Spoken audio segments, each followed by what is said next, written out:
এতিয়া কোৱা অসমীয়া কবেক তাৰ দম আছে, কোৱা এতিয়া তাৰ সাহস আছে। সকলোকে কৈছো, যোনে আমাৰ মানুহক মাৰিছে কিন্তু এটা এটা কোবৰ কিন্তু হিচাপ লোৱা হ'ব। এই কথাটো যদি নাজানে, কোনো নাজানে অসমীয়া কবেক দি দিলে ইয়াতে। তোমালোকে দেখিছিলা নেকি? আছিলা দিনত? ইয়াতে দিনত আছিলা নেকি? কাম কৰা মানুহ আরে অসমীয়া গৌবেগ কোনে দিলে? আসামিজ গৌবেগ বুলি কৈছে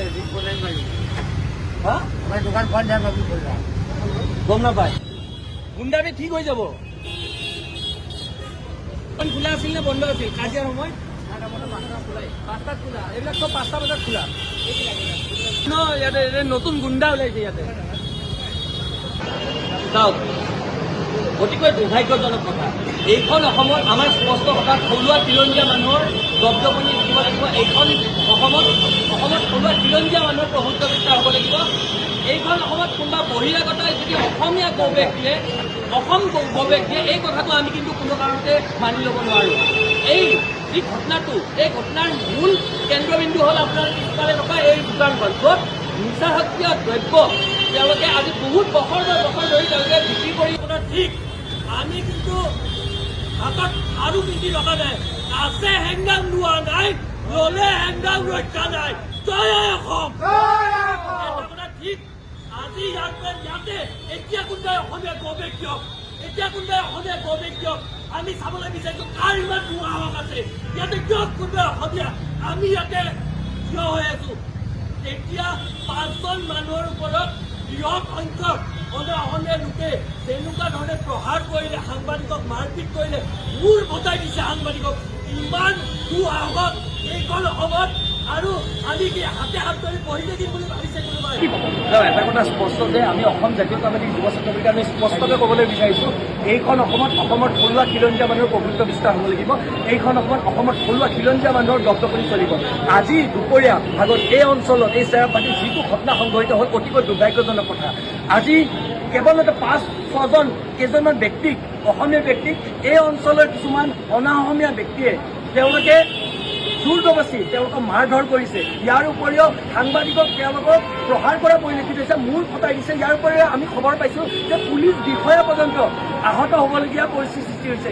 এইখন অসমত অনা অসমীয়াসকলৰ দপদপনি ইমান বেছি কেনেকৈ হ'ল? আমি এটা কথা স্পষ্টকৈ ক'বলৈ বিচাৰিছোঁ, আমি অসমীয়া মানুহ, আমি অসমবাসীয়ে সকলোকে মৰম কৰোঁ, সকলোকে আমি আঁকোৱালি লওঁ। কিন্তু আমাৰ যদি সহজ সৰলতা কোনোবাই আমাৰ দুৰ্বলতা বুলি ভাবে, আমি কিন্তু শান্ত হৈ নাথাকোঁ। এই কথাটো স্পষ্ট। আজি যি দুপৰীয়া আগত যি ঘটনা সংঘটিত হ'ল, যিকেইটা কালপিতে আজি অসমীয়া লোকসকলক মাৰি আহত কৰিলে, আজি যি সংবাদকৰ্মীক মাৰি আহত কৰিলে, তেওঁলোকক অনতি পলমে কৰায়ত্ব কৰি দৃষ্টান্তমূলক কঠোৰৰ পৰা কঠোৰতম শাস্তি দিয়া ব্যৱস্থা কৰিব লাগিব। অন্যথা কিন্তু আমি কিন্তু অসমবাসী ৰাইজৰ সহযোগত আমি অসম জাতীয়তাবাদী যুৱ ছাত্ৰ পৰিষদে এই অঞ্চলৰ সমগ্ৰ যাতায়াত পৰিৱেশ, দোকান পোহৰ, ব্যৱসায়িক প্ৰতিষ্ঠান স্তব্ধ কৰি দিবলৈ আমি বাধ্য হ'ম। আমি কিন্তু এটা কথা স্পষ্টকৈ ক'বলৈ বিচাৰিছোঁ, এই যি আমাৰ পিছফালে থকা এই নিচাযুক্ত দ্ৰব্য পোৱা এই স্থানটো, এই ধান বা নিচাযুক্ত দ্ৰব্য পোৱা এই স্থানটোৰ ওপৰত কেন্দ্ৰ কৰি আজি গোটেই কাজিয়াখন সংঘটিত হৈছিল। কিছু সংখ্যক লোকে এই নিচাযুক্ত দ্ৰব্য পোৱা এই স্থানটো বন্ধ কৰিবলৈ আহিছিল। তেতিয়া এই অঞ্চলৰ কিছুসকল এওঁলোকে পুহি থোৱা এই ভেৰণীয়া গুণ্ডাই সেই কেইজনমান অসমীয়া লোকৰ ওপৰত বেয়াকৈ প্ৰহাৰ কৰিলে। তাৰ ভিতৰত পুলিচ কৰ্মচাৰী আৰু সংবাদ মাধ্যমৰ লোকসকলেও তেওঁলোকে অন্তৰ্ভুক্ত হৈ আছে। আমাৰ কথা এটা স্পষ্ট, আমাৰ অসমীয়াৰ ওপৰত যদি কোনোবাই এনেকে দপদপনি চলাব চেষ্টা কৰে, আক্ৰমণ চলাব চেষ্টা কৰে, আমি কিন্তু শান্ত হৈ নাথাকোঁ। এইখন অসম আমাৰ অসম, এইখন অসমত আমাৰ অসমীয়া থলুৱা খিলঞ্জীয়া মানুহৰ দপদপনি চলিব। কোনোবাই বহিৰাগতক যদি ভাবিছে আমি মৰম কৰোঁ বুলিয়ে আমাৰ মূৰৰ ওপৰত যদি তাণ্ডৱ নাছিলোঁ আৰু আমি চুপচাপ বহি থাকিম, এই কথাটো হ'ব নোৱাৰে। তেওঁলোকে কেনেকৈ সাহস পালে এইখন অসমত, এই গুৱাহাটীৰ মাজমজিয়াত তেওঁলোকে অসমীয়া গৌবেগ দিছে, তেওঁলোকে অসম গৌবেগ দিছে। ইমান দুঃসাহস, ইমান সাহস। এতিয়া আমি ইয়াতে উপস্থিত হৈছোঁ অসম জাতীয়তাবাদী যুৱ ছাত্ৰ পৰিষদ। এতিয়া কাৰোবাৰ যদি দুঃসাহস আছে, আমি স্পষ্টকৈ কৈছোঁ, কাৰোবাৰ যদি সাহস আছে এতিয়া কোনোবাই দি দেখাওক অসমীয়া গৌবেগ। আমি এটা কথা স্পষ্ট, যদি আৰক্ষী প্ৰশাসনে আৰু চৰকাৰে যদি এই কালপিতকেইটাক কিন্তু যদি কৰায়ত্ব নকৰে অনতি পলমে, আমি কিন্তু শান্ত হৈ নাথাকোঁ। আমি অসমবাসী ৰাইজৰ সহযোগত আমি বিভিন্ন দল সংগঠনে কিন্তু এই অঞ্চলৰ পৰিৱেশ স্তব্ধ কৰি দিবলৈ আমি কিন্তু বাধ্য হ'ম।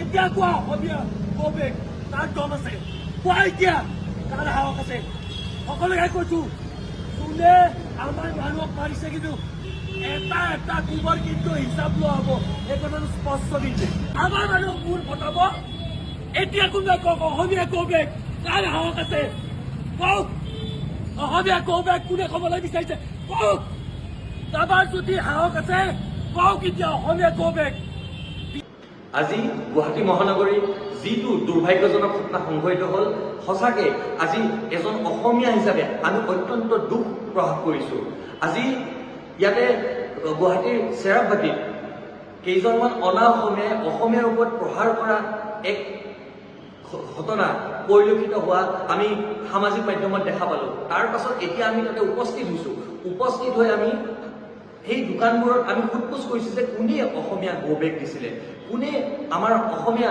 ডেকাসকলক তেনেকৈ প্ৰহাৰ কৰা দুঃসাহস কৰিলে আৰু আমি গম পালোঁ যে এই ঘটনাত সাংবাদিক পৰ্যন্ত আহত হ'বলগীয়া হৈছে ইয়াতকৈ দুখৰ কথা আৰু লাজৰ কথা কিবা হ'ব পাৰে নেকি এইখন অসমত যদি অসমীয়াৰ ওপৰতে এনেকৈ প্ৰহাৰ কৰে এইখন অসমত যদি অসমীয়াকে এনেকৈ ৰঙা চকু দেখুৱাই দপদপনি কৰে অসমীয়াৰ ওপৰতে তেনেহ'লে এই কথাটো কিন্তু আমি কোনো কাৰণতে মানি নলওঁ এইখন অসমত অসমৰ থলুৱা খিলঞ্জীয়া মানুহৰ দপদপনি চলিব এই কথাটো স্পষ্ট আৰু যদি কোনোবাই ভাবিছে যে আমাক ৰঙা চকু দেখুৱাই এইখন অসমত আমি অসমীয়াসকলে সকলোকে মৰমেৰে আঁকোৱালি ল'বলৈ বিচাৰোঁ কিন্তু আমাৰ যিখিনি মৰম আমাৰ যিখিনি সহজ সৰলতাৰ সেইখিনিকে যদি কোনোবাই দুৰ্বলতা বুলি ভাবিছে তেনেহ'লে তেওঁলোকে মূৰ্খৰ চকুত বাস কৰিছে আৰু ভৱিষ্যতে যেন এনেকুৱা ধৰণৰ কাৰ্য কাৰখানা সংঘটিত নহয় তাৰ বাবে আৰক্ষীৰ কাৰণে চোকা দৃষ্টি দিব লাগে আৰু যিসকলে এই ঘটনাটো সংঘটিত কৰিলে আমাৰ সাংবাদিকক আহত কৰিলে আমাৰ